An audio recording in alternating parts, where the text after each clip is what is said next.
Sebelum kita lanjut ke berita terlengkapnya, alangkah mulianya bagi kalian untuk tekan tombol like, dan yang belum subscribe, tolong subscribe channel ini. Shin Tae-yong dan PSSI tambah 7 pemain naturalisasi keturunan baru agar timnas Indonesia makin kuat di dunia, jadi prediksi kuat saya sekarang juga.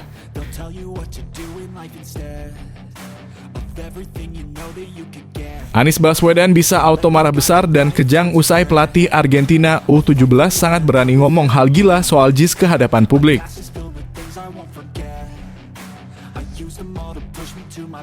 Pengakuan jujur Erick Thohir ke FIFA, ternyata Indonesia jadi begini nasibnya sekarang.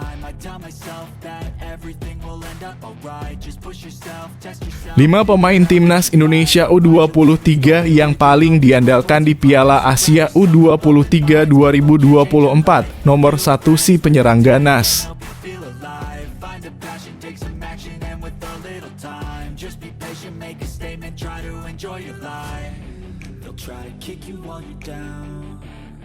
Shin Tae-yong dan PSSI tambah 7 pemain naturalisasi keturunan baru agar timnas Indonesia makin kuat di dunia, jadi prediksi kuat saya sekarang juga. Yang pertama ada Joy Pelupessy. Resminya Shaina Patinama menjadi WNI, rupanya membuat Joy Pelupessy kepincut untuk mengikuti jejaknya. Shin Tae-yong pun hingga kini masih membidik pemain-pemain keturunan untuk membela timnas Indonesia. Joy Pelupessy cukup lama di Football Club Twente Junior hingga akhirnya mendapatkan promosi untuk terjun ke tim senior Football Club Twente pada 2013 lalu.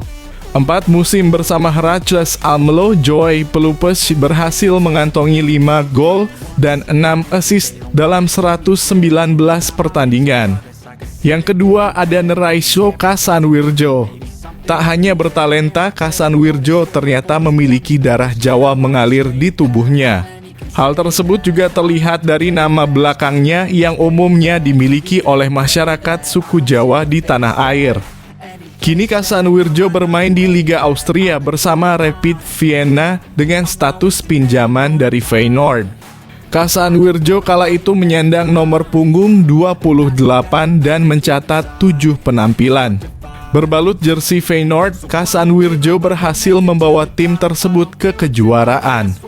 Kasanwirjo juga sebelumnya berlaga di Groningen Football Club dan sempat menjadi andalan dengan 52 caps dan mencetak 3 gol serta 1 assist. Yang ketiga ada Jesper Terheide. Ia merupakan pemain kelahiran Amsterdam, Belanda pada 29 Maret 1999. Ia sendiri merupakan pemain yang memiliki 3 kewarganegaraan. 3 kewarganegaraan yang dimilikinya itu yakni Belanda, Korea Selatan, dan Indonesia. Adapun untuk darah Indonesia yang ia miliki berasal dari sang ibu. Setelah menimba ilmu di Ajax sejak 2014 hingga 2018, Jesper Terheide kemudian masuk ke skuad Jong Ajax atau tim muda Ajax yang bermain di Eerste Divisie atau kasta kedua. Total 31 penampilan dibuatnya bersama Jong Ajax dengan koleksi 2 gol. Yang keempat ada Mark van der Marel. Ya, Mark van der Marel diketahui merupakan pemain keturunan Indonesia. Darah Indonesia didapat dari sang ibunda yang lahir di Jakarta. Namun, dia pindah ke Belanda di usia muda. Dia total sudah menjalani 365 laga bersama Football Club Utrecht. Sebagai back, Mark van der Marel pun tampak tak hanya solid bekerja dalam membantu lini pertahanan. Dia pun kerap membantu lini serang klub asal Belanda tersebut sehingga sudah membukukan 12 gol serta 16 assist. Yang kelima ada Kezia van Dorp. Sosok Kezia ini disebut memiliki darah Indonesia dari sang kakek dan neneknya yang berasal dari Maluku, Sulawesi.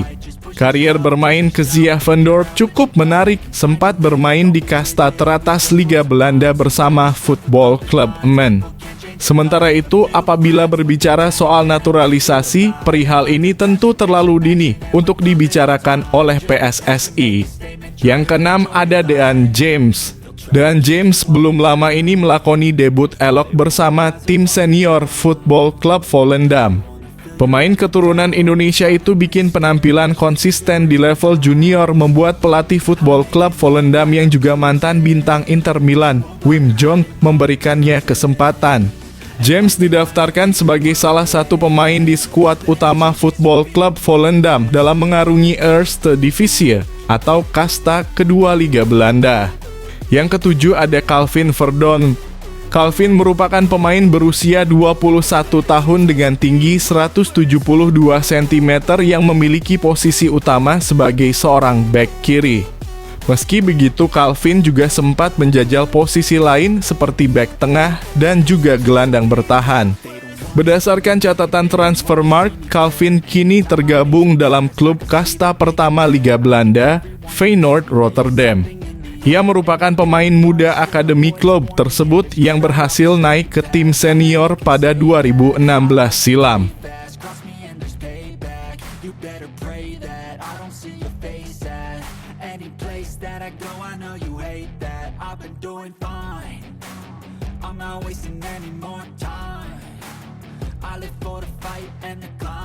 Anies Baswedan bisa auto marah besar dan kejang usai pelatih Argentina U17 sangat berani ngomong hal gila soal JIS ke hadapan publik. Pendukung Anies Baswedan bisa auto kaget mendengar kabar ini. Pelatih timnas Argentina U17 ungkap Stadion Sijalak Harupat lebih baik dibanding Jakarta International Stadium. Hal ini disampaikan Diego Placente usai mencoba kedua stadion itu kala berlaga di Piala Dunia U17 2023. Pada babak penyisian grup, timnas Argentina berlaga di Stadion Sijalak Harupat, Bandung. Selama berlaga di sana, para pemain timnas Argentina U17 pun kerap kali harus bermain di tengah guyuran hujan karena cuaca di Bandung. Akan tetapi kondisi SJH kala diguyur hujan dinilai berbeda dengan Stadion JIS. Menurut Diego Placente, SJH lebih baik ketimbang JIS karena menyerap air hujan dengan lebih baik dan cepat. Tidak hanya itu, sang pelatih timnas Argentina itu juga menilai bahwa pergerakan bola di lapangan SJH jauh lebih cepat ketimbang JIS.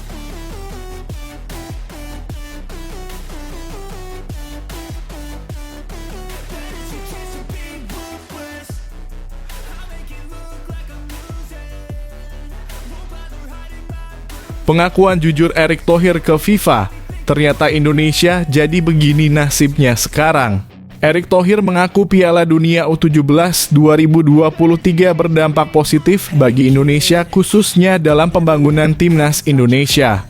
Ia menilai ajang tersebut telah membuka mata masyarakat Indonesia bahwa pengembangan sistem usia dini sangat penting dalam membangun skuad timnas Indonesia. Piala Dunia U17 FIFA memberikan dampak yang besar dan merupakan langkah yang baik bagi Indonesia, ungkap Erick.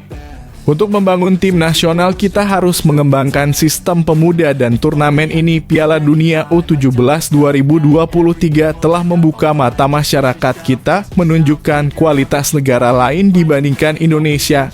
Kami harus sangat serius dalam membangun fundamental sepak bola kami sejak dini, imbuhnya.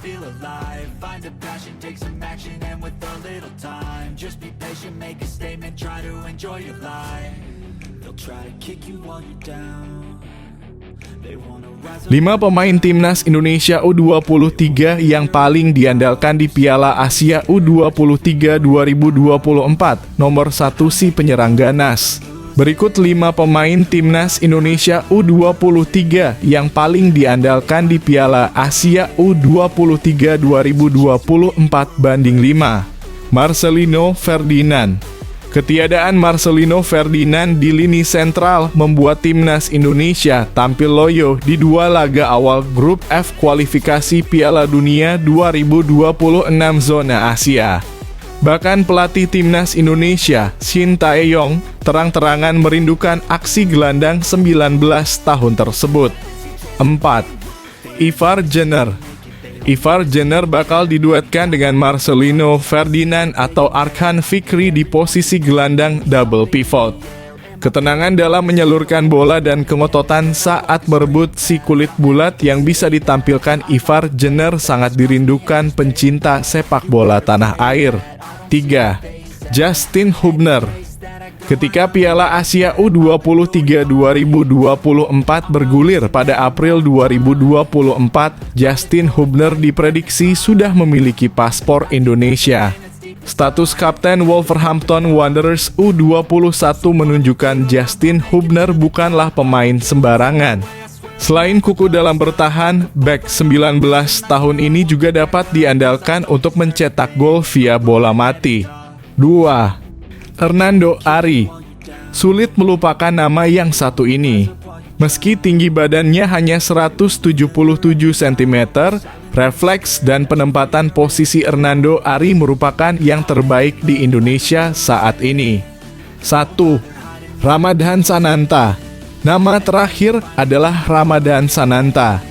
Sejauh ini Ramadhan Sananta hanya menjadi ban serep baik di lini depan timnas Indonesia senior maupun U23 asuhan Sintayong.